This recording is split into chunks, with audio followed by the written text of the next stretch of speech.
your new album, Live in Bulgaria 2020 Pandemic Survival Show. So, here we are with Sven Dirkschneider, and I hope this goes finally. And the concert took place at the Roman Amphitheatre of I sorry for my pronunciation here. Plovdiv, Bulgaria.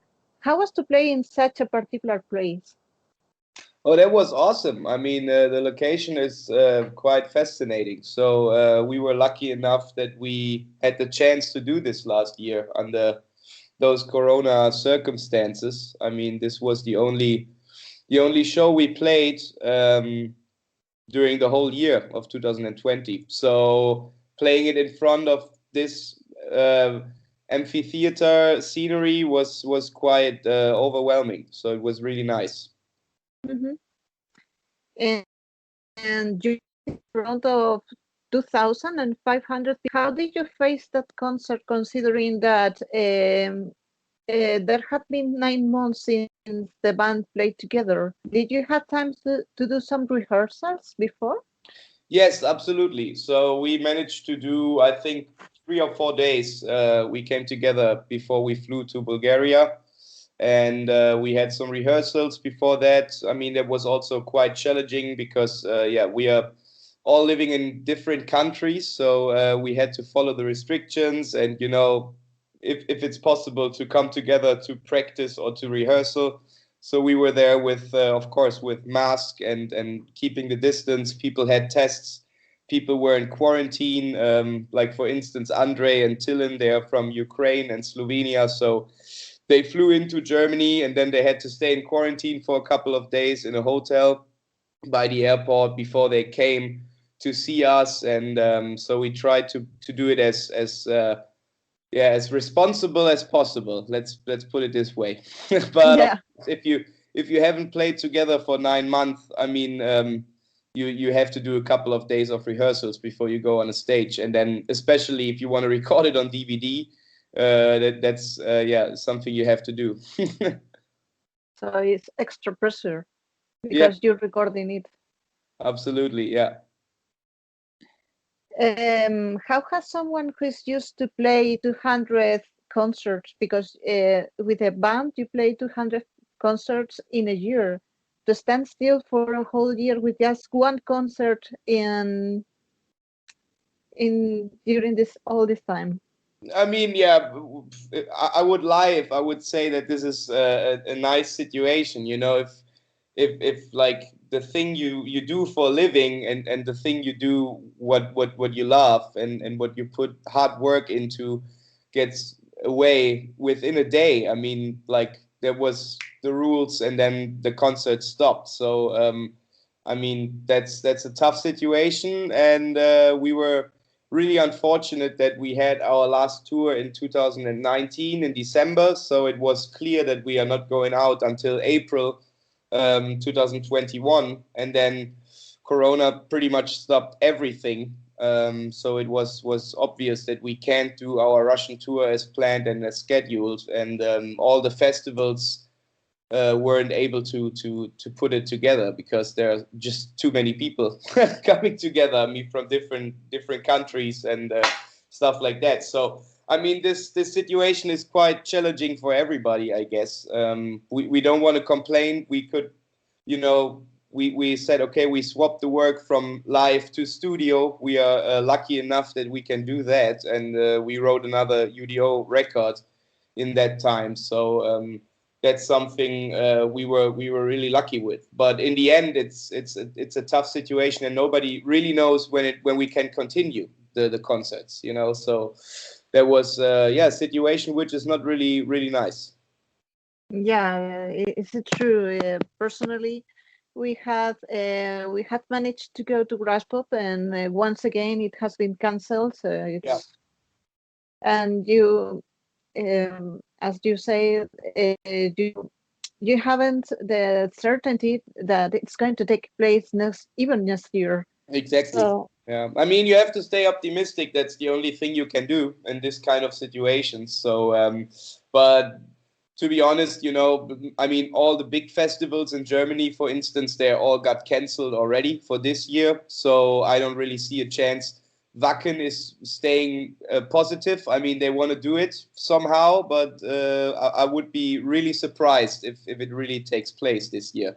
So, which is also tough for all the bands because, you know, they try to keep the bands which were booked for 2020, took them into 2021, and now they have to reschedule again for 2022, which might interfere with plans that bands already put together for their future. So yeah, it's a really tough situation, and yeah, let's see what's going on in the next couple of months. Yeah, it is. And I have a curiosity. Is it true that you really play 200 concerts in a year? I mean, not really 200. I think like 100 is more appropriate. So that's as much as we can handle. I mean, that's already a lot. If you imagine that we have to fly here and there and then travel with a nightliner, festivals, etc. So we have to rehearse all that kind of stuff. So I would say 100 shows a year is possible. Yeah. Oh my God. And how can you physically support it? Sorry?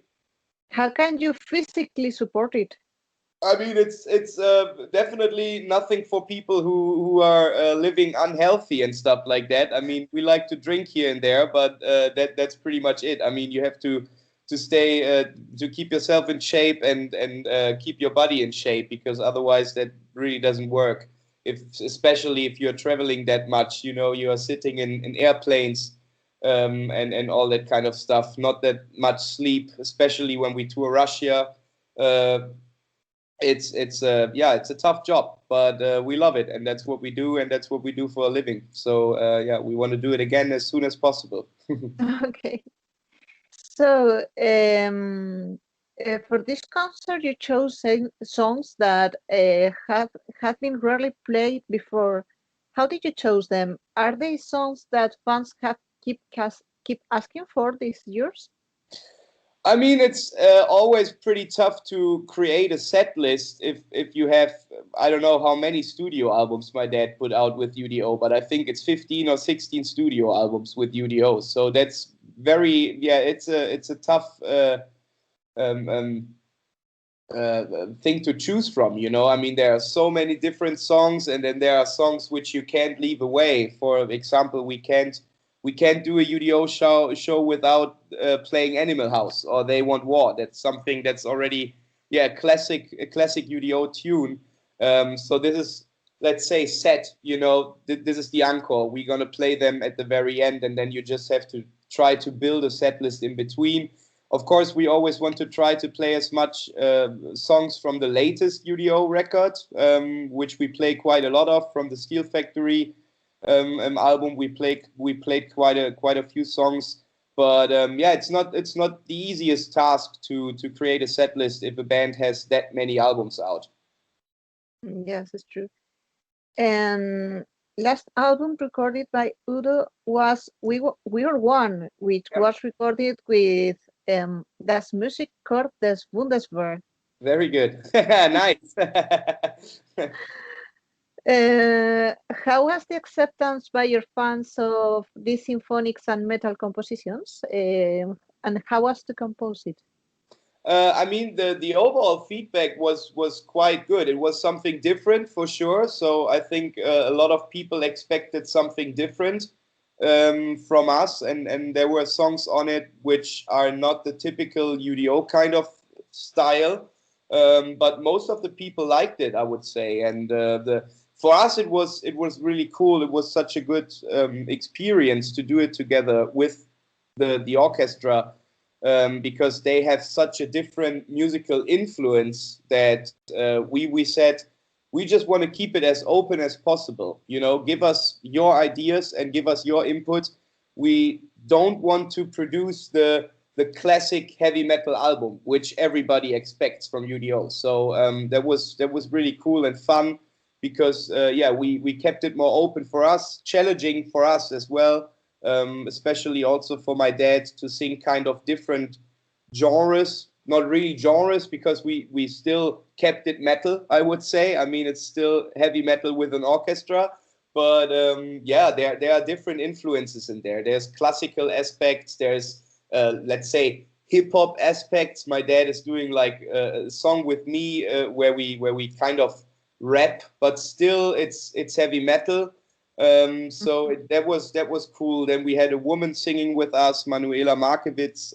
She did a duet with my dad on Neon Diamonds, which is also like not the typical U.D.O song. So that was it was a lot of fun to create this album, and that was also the thing where we said that's what we want to do. Mm-hmm. It was composed with Lieutenant Colonel Seiblich, right? He participated in the composition. Yeah. Will you play We Are One Alive with the orchestra, with them all together when we finally will be able to assist normally to the concerts? We hope. I mean, we originally had the plan to present it last year at Wacken Open Air. That was already set, and we were booked for that. But yeah, then unfortunately Wacken had to cancel. So yeah, as soon as we have the possibility to go on stage with the orchestra, we definitely want to do it, because that's such a fun thing to do for us as well. We want to put it out on stage and present the new songs, which are then unfortunately not new anymore because the album is out for a couple of years. But you're you're fortunate because you played in Bulgaria. How did you have how did it come up this concert? We got the invitation from the Bulgarian government, so they came together with our booker from Bulgaria, who did a fantastic job in organizing the show. And I think they called us, or they called our booking agent in July 2020 and asked if we want to do the show in September. And we said, yeah, let's say yes. I mean, who knows what happens? We were really not that optimistic that it's going to happen, because all of this restrictions and all of that kind of stuff, and then the travel from the different people to this country. So we said, yeah, let's see what happens. If it's possible, we will play. And then it came closer, and they said, we have everything organized. You can come here, and we have flights and the possibility for you to fly here. So we said, okay, let's do it.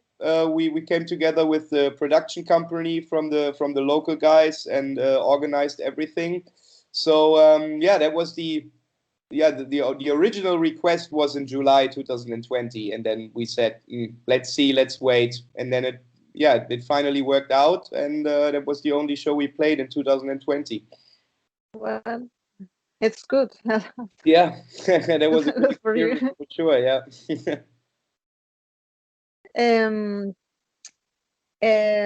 U.D.O was formed in 1987, but you entered the band in 1995, right? Me? You? No, I joined in 2015. 15? Sorry. Yeah. Sorry. Which is the weirdest situations you have ever met? You mean with the band? I mean, the situation itself, that when my dad asked me if I want to join in 2015, that was weird enough, to play music together with my dad. I've been following with him and traveling with him since I'm a little kid. So that was quite, weird in the beginning. To stay on stage together and play music together was something I was never imagining when I was growing up. I was always kind of listening to his music and following him on festivals, met different people. We went to visit Motorhead when I was 10, stuff like that. But that was always something which was kind of normal for me because I grew up with it. But then he asked me in the end of 2014 if I would like to join. And I had to think about it for a couple of weeks because I thought, okay, if I really go into this direction now, this is what I'm gonna do for the rest of my life. And yeah, I took the decision, practiced my ass off to get all the songs ready, because I only had like 1.5 months to get the whole set list ready before we went on the first European tour. And I think that was the weirdest moment at all, you know, to be on stage for the first time with my dad. Yeah, playing drums for him, keeping the time, and seeing him perform in front of me was really strange in the beginning, but it became normal really quickly, and we have a lot of fun doing this together. And now it's already 6 years we are playing music together, so this is awesome. So it's great that it has become normal Yeah. so easily, and that you have fun and that you enjoy playing with the band. Will you? Can I ask you a favor? Will you be so kind, please, as to send a message to all the listeners of Metal Stars? Absolutely, of course. Hey, this is Sven Dirkschneider. You are listening to Metal Stars. I hope you're all doing fine and you are staying healthy. Let's hope that this corona pandemic is over as soon as possible, and that we can finally enjoy metal music together again. We also hope it too, and I hope that we can see us together in the States sooner. Yeah. Better sooner than later. Absolutely. So, as I always try, I hope this works this time. Danke schön für deine Zeit. Und danke für deine Aufmerksamkeit. Sehr gut. Cool. Es war ein Vergnügen. Sehr schön. Vielen lieben Dank für die Einladung. Bleib gesund. Tschüss. Ciao. Bye bye. Ciao.